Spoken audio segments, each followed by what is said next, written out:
Yeah, let's put some nature calls, and I'm up at the Pacific Northwest Hang Kong, our first one, and in honor of the Hang Kong, I decided to make a new underquilt, and the whole idea about this underquilt is to make a car camping underquilt. Like we don't, if you're just a car camper or someone that camps, hangs at home or whatever, you don't need to have 900 fill or 850 fill power down and super expensive underquilts and top quilts. So what I did was I got some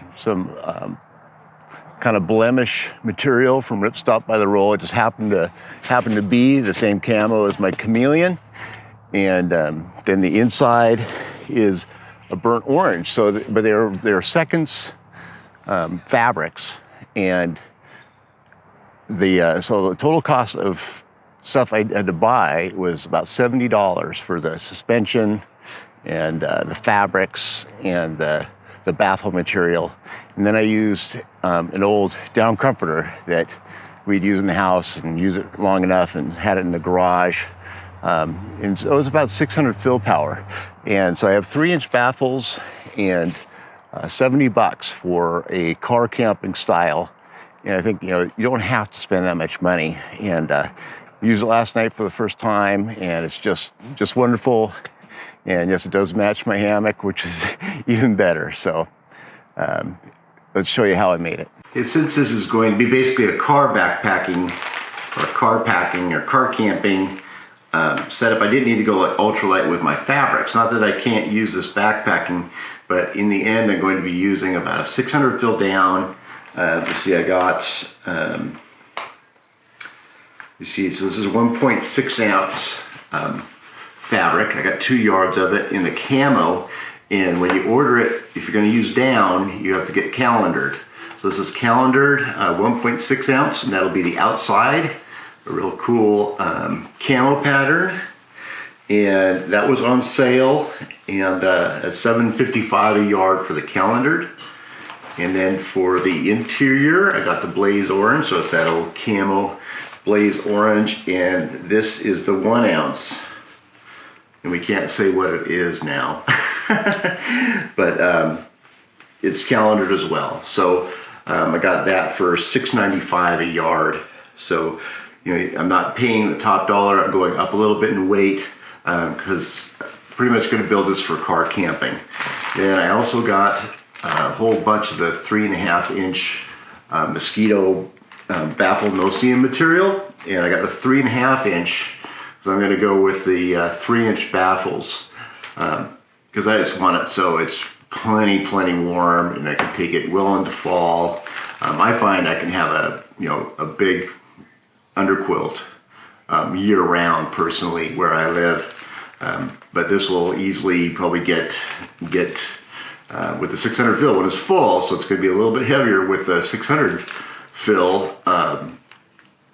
But it'll easily probably take me below 20 at 3 inches of loft. Now I also have, also go through, grow green that I add, some bungee cords or shock cords and those kind of things that go along. This is what I ordered, and that's $50 for basic materials. I think with everything I'll probably be still under $70 for a 20-degree underquilt.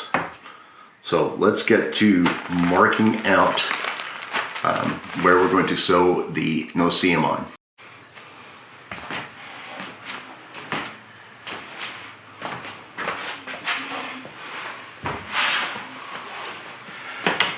And I made this thing, it's kind of a cutting guide. I'll put a link to what it is in the notes, but it just gives me a long straight edge to work with. And then on this fabric, I'm going to use this silver marking pen, Sharpie, and I'm going to actually just make some marks on here so I can just move this down and mark out my fabric.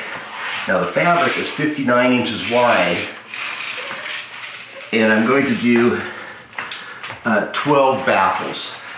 You can do 9, I'd say 9, 10, 11, or 12 baffles. That gives you a nice distribution. But I'm going to go 12. just because I want to do 12. But so I want to start in the middle, find my middle spot. So it's 59 inches.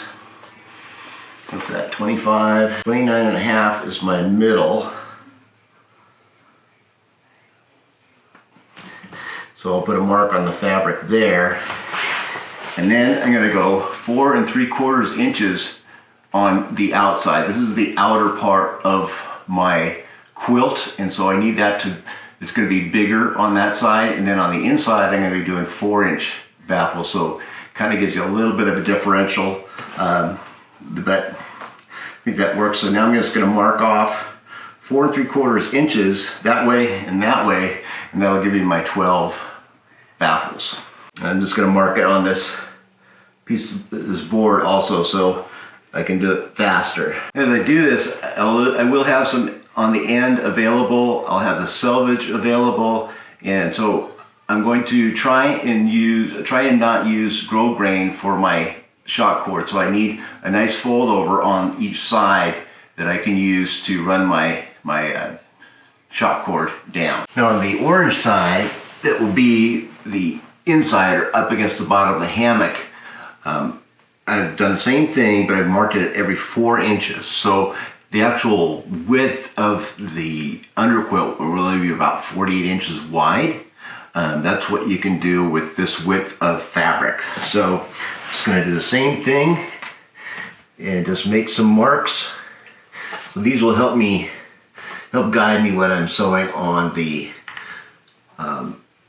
no-seam bug mesh. So that's the end of it right there.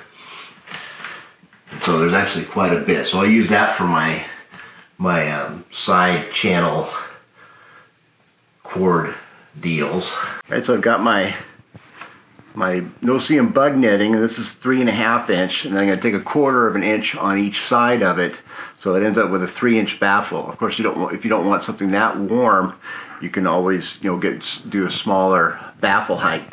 But this being a car camping type of quilt, might as well go big.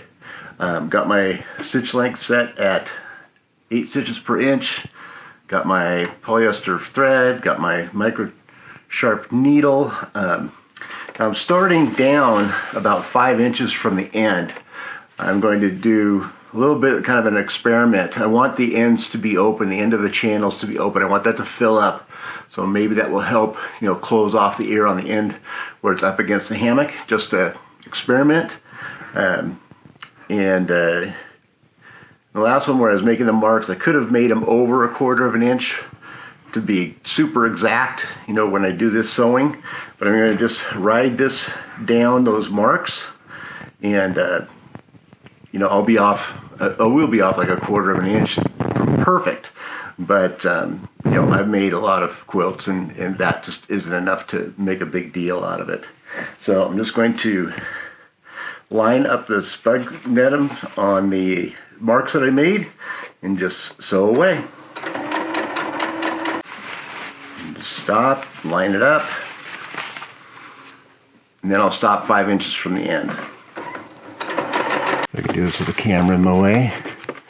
So I'll just line that up, flatten everything out.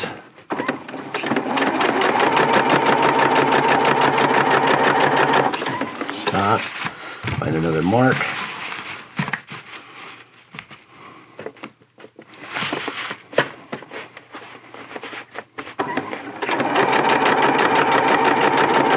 Alright, so now I've got all the no-seam bug baffle material sewed to the camo sides. Now it's just a matter of matching it up on the orange, and I'm just going to start on one side and then just keep working my way across, and you'll be surprised at how well it goes. First, I got to go move some dirt. Alright, some kind of crappy lighting, but okay. Gonna mute the AT guys that I'm watching on YouTube.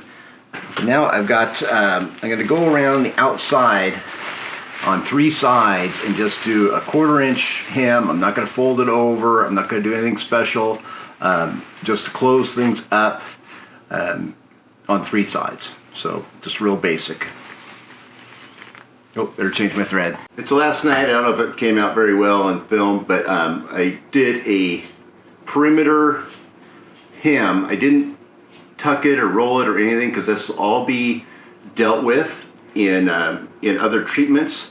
And one of the things I can do at this stage is put in my my gathering system for this end. This is the end that I sewed. The other end's still open to put the feathers in. And I can't do the sides because I have to do the ends first. That's how I make sure that that has a nice finished look on it. So I got my soldering iron going. I'm going to put a couple little holes here and put in some grommets. So I'm going to have a center gathered point. So when I do this end piece, I'll be rolling this end a couple times. So when I do this gather right now, when I do the gather end on this, I'll be rolling this over a couple times. And so what that's nice is that when I do the side gathers, then I get a nice, it'll be a nice look there. But I can't do that to all the rest because of basically I got to get the feathers in first. But I can at least do this one end.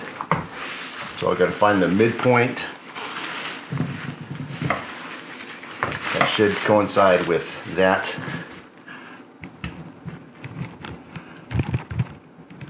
It should coincide with that baffle.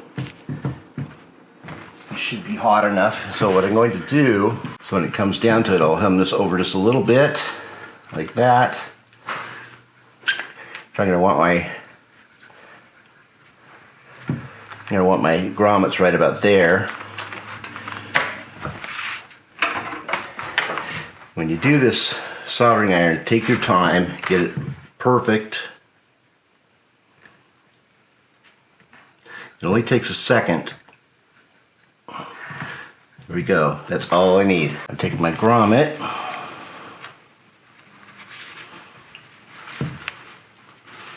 Push it up through.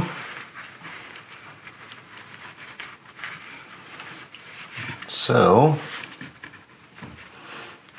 even if there's a little fabric, that's all right. Put my little grommet set.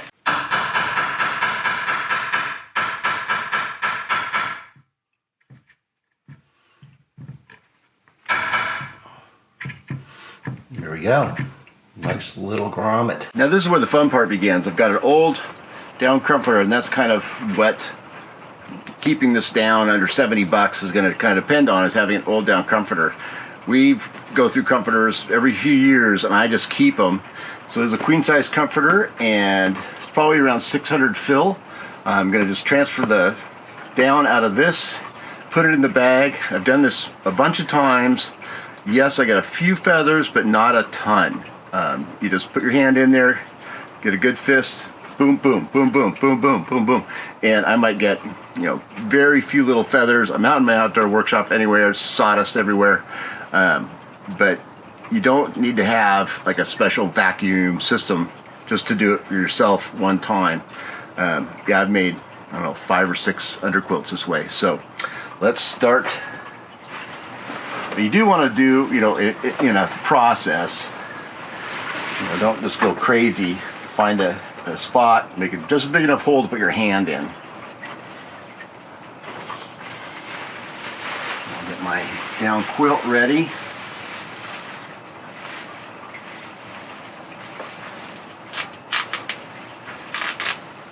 I'm going to start from one end and move my way along to the other end.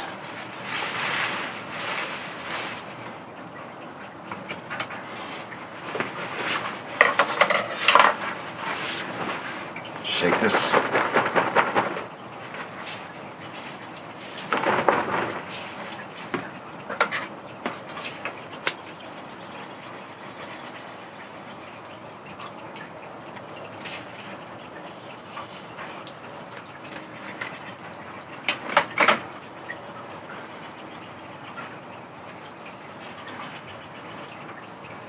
Little wisps. Get a good handful.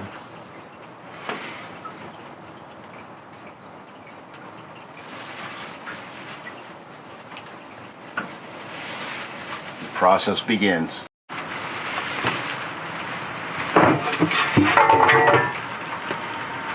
And now I just shake it. I just kind of look at where I need the feathers.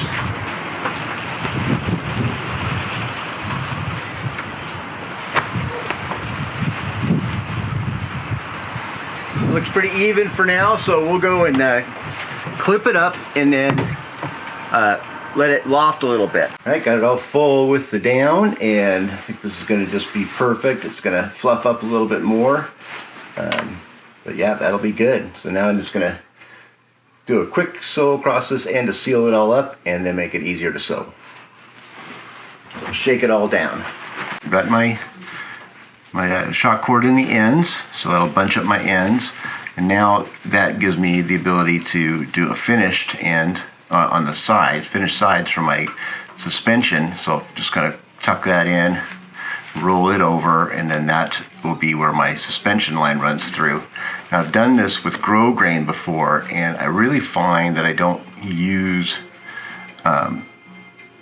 it enough to substantiate that heavy duty of a fabric on my side channels. They barely move at all. So I'm going to do this, and we'll see. So later on, when I do like an ultralight quilt, I'll see if this is a good solution or not. So I'm going to sew down all the way down the sides.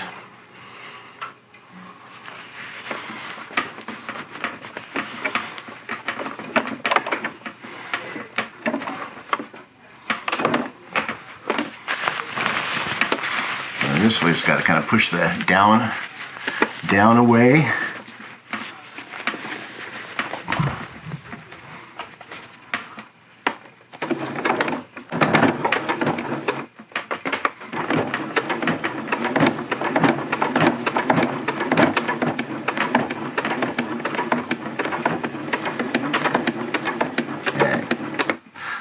Good.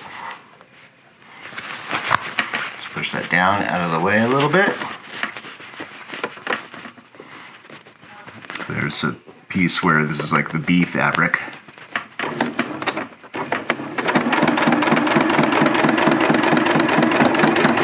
Why it came as a discounted fabric was that little mark there. Alright, so to finish it off, I'm going to add some line locks. It'll basically take like zinget wire, and I'll put these on each end of, like right next to the suspension lines, so I'll be able to pull the underquilt long. I mean, what happens is if you don't have these, your underquilt slowly kind of scrunches up, and so you want your underquilt nice and long, so these will help maintain those in positions. The first thing I do is cut off a little length of grow grain. Make sure you keep it long. Get one of my line locks. Those are all. Get a line lock, and then I'm just going to do a quick little stitch to hold them with this grow grain. So I'm just going to get that in as tight as I can to my zipper foot. Bring my zipper foot down. I move my needle over. I can do that with, as I can move my needle over, I've got my machine turned down really slow. I'll just do a few stitches, back it up. You don't have to do a ton. This is just to kind of hold it in place, and then we'll do more when we're actually putting it onto the underquilt. So now I've got it. So this is my bungee cord that tightens it up around the end, and then this is the bungee cord that it's your hang suspension. We're just going to put it somewhere near that corner.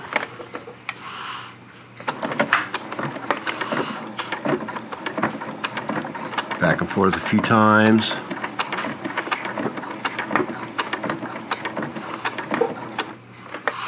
I'm just going to move it over a little bit.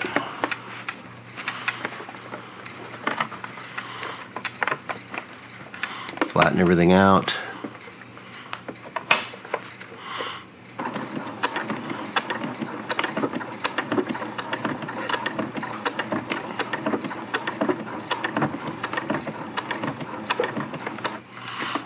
And there we go. Now just trim everything down so it's all clean and we're done. My last step is to get these end poles on, and I'm doing it with shock cord. I tried it with Zing It, and it was too much tight. I've got to be able to have some flex, but this will pull the length of the underquilt long, which just by time, if you don't have these, your underquilt will come in slowly. I definitely see where having grow grain on here to help that channel is definitely not needed. So that's definitely a nice weight savings. This quilt overall is much heavier just because of all the product that I use is 600 fill down. So it's definitely heavier.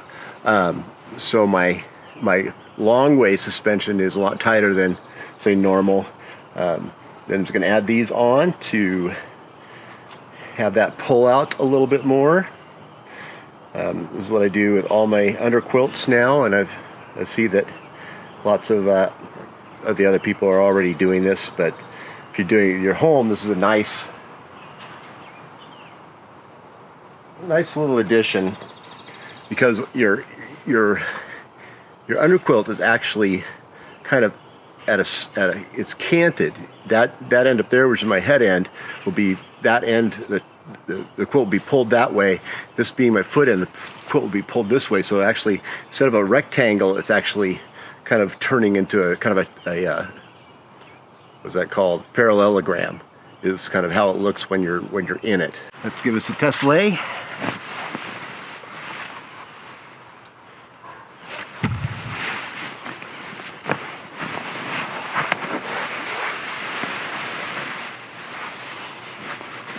This is an extra wide in design, so you'll see it coming up on the side.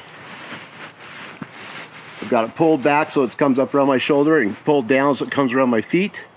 Yeah, this is going to be fantastic. Got my Airwave hammock, and this is going to be toasty. Okay, well that's it. It's going to be perfect for car camping. I'll probably take it winter camping, but $70, that's pretty nice. Use up your old down quilt. Yeah, it turned out pretty good. All right, I'll see you out on the trail. Bye now.